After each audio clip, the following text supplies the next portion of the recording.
여러분 안녕하십니까? 여수 MBC 뉴스데스크입니다. 4월의 마지막 주말 어떻게 보내셨는지요? 포근한 날씨 속에 목포 등 전남에서는 어민들의 안녕과 만선을 기원하는 풍어제와 다채로운 축제들이 열렸습니다. 김진선 기자입니다. 경쾌한 길놀이 소리가 아침부터 도로를 가득 메웁니다. 풍물패가 향한 곳은 목포항 부둣가. 바다를 관장하는 용왕님께 올 한 해 어민들의 안녕과 만선을 기원하는 풍어제가 열렸습니다. 올해 2천억 원 위판고로 전국 1위를 목표로 둔 목포수협.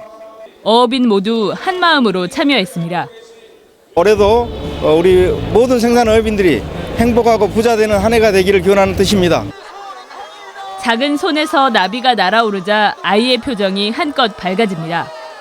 21번째 열리는 한평 나비축제에는 42만 본의 꽃과 15만 마리의 나비들이 관광객들을 맞이했습니다.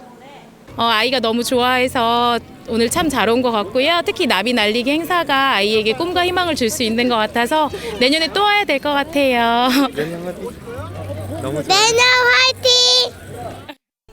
올해는 야외 광장으로 나온 100억 원대 황금박쥐 조형물과 함께 다양한 체험 프로그램들이 더욱 눈길을 끌었습니다. 나비와 황금박쥐를 보러 오셔서 사랑하고 복받고 행운을 가져가시기 바랍니다.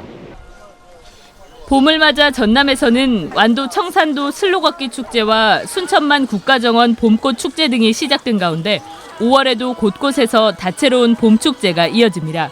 MBC 뉴스 김진선입니다.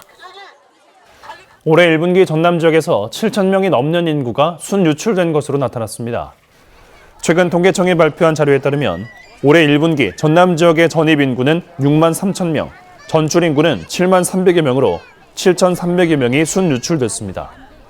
이는 지난해 같은 기간에 비해 71% 증가한 것으로 순유출 인구가 전국에서 두 번째로 많은 부산보다 1,200명 가까이 많은 수치입니다. 여수 한단 기업들의 대기오염물질 배출 농도 조작 사태에 대응하기 위한 범시민대책위원회가 이번 주 조직 구성을 마무리하고 공식적인 활동에 들어갈 전망입니다. 여수 한단 유해물질 불법 배출 범시민대책위원회는 오는 30일 회의를 갖고 집행위원장을 선출한 뒤 향후 구체적인 활동 계획 등을 논의할 예정입니다.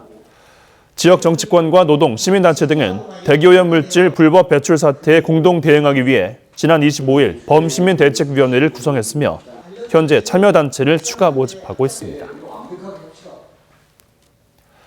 오늘 오전 6시 50분쯤 여수시 안산동의 한 아파트에서 29살 김모 씨가 술을 마시고 다른 사람의 집에 들어갔다가 추락해 숨졌습니다.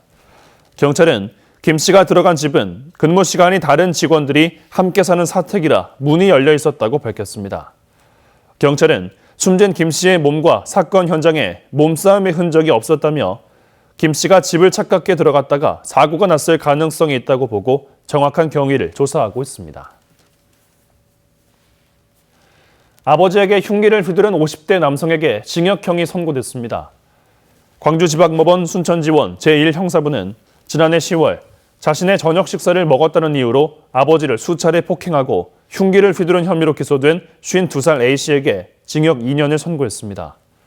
재판부는 피고인의 죄질이 나쁘고 잘못도 반성하지 않고 있지만 조현병으로 인해 사물 변별 능력과 의사결정 능력이 미약한 상태에서 범행을 저지른 것으로 보인다며 양형 이유를 밝히고 치료 감호시설에서 치료를 받을 것을 명령했습니다. 2019 대한민국 균형발전 박람회가 순천으로 유치됐다는 소식 전해드렸습니다. 대도시가 아닌 지역 소도시에서는 처음으로 오는 9월 개최되는데 남해안 남중권의 공동의제 발굴이 과제로 떠오르고 있습니다. 박민주 기자입니다. 문재인 정부 출범 이후 지방분권과 지역균형 발전은 주요 국정운영 방향입니다. 지방분권을 통한 지역 간 불균형을 바로 잡겠다는 겁니다. 균형 발전에 대한 논의의 장으로 오는 9월 대한민국 균형발전 박람회가 순천에서 열립니다. 중앙부처와 17개 광역시도가 참여하는데 올해 처음으로 대도시가 아닌 지역 중소도시에서 개최됩니다. 관건은 수도권과 차별화된 남해안 벨트, 이른바 남중권의 부각입니다. 행정 수도를 중부권으로 이전하는 것만으로는 지역 균형 발전에 한계가 있는 현실에서 지역을 특화할 수 있는 부분에 혁신적인 투자와 관심이 필요하며 때문에 여수, 순천, 광양 3개 시가 참여하고 있는 광역행정예배에 공동의제 발굴이 과제로 떠오르고 있습니다. 영호남 9개 시군이 참여하고 있는 남중권 발전협의회에 광역권 논의도 필요하다는 겁니다. 영호남이 같이 할 수 있는 의제를 찾는 것이 굉장히 중요하다고 생각하는데요. 그 남해안권 관광도로 개설 사업 같은 경우에는 영호남이 같이 할 수 있는 좋은 사업이 될 수 있고요. 박람회를 통해 국가정원과 순천 에코에듀 센터를 잇는 마이스 산업의 교두보 확보도 앞으로 고민입니다. 국내 최대 정책 박람회로 알려진 대한민국 균형발전 박람회. 역대 정권마다 부각됐던 남중권이 균형발전의 중심지가 될 수 있을지가 앞으로 관건입니다. MBC 뉴스 박민주입니다. 여수에서 한 달간 거주를 희망하는 다른 지역 시민들에게 숙박비 일부가 지원됩니다. 여수시는 다음 달 10일부터 11월 말 사이에 여수 지역에서 한 달간 살아보고자 하는 외지인 신청자 가운데 60명을 선정해 숙박비 면목으로 50만 원씩을 지원하기로 했습니다. 여수시는 지역의 거주 환경을 전국에 홍보하고 참여자들의 사후 만족도 조사 결과 등을 인구 정책에 반영하기 위해 올해 처음으로 도입한 프로그램이라고 설명했습니다. 각종 자연재해에 대비하기 위한 2019년 벼 농작물 재해보험 판매가 시작됐습니다. 벼 농작물 재해보험은 오는 6월 28일까지 지역 농협 등을 통해 가입할 수 있으며 올해부터는 보장받을 수 있는 병해충 피해가 7종으로 늘었고 사료용 벼에 대해서도 보험 가입이 가능합니다.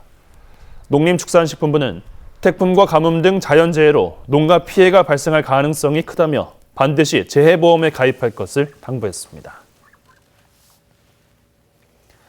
전남 지역 고용 사항이 지난해 하반기부터 점차 개선되고 있는 것으로 분석됐습니다.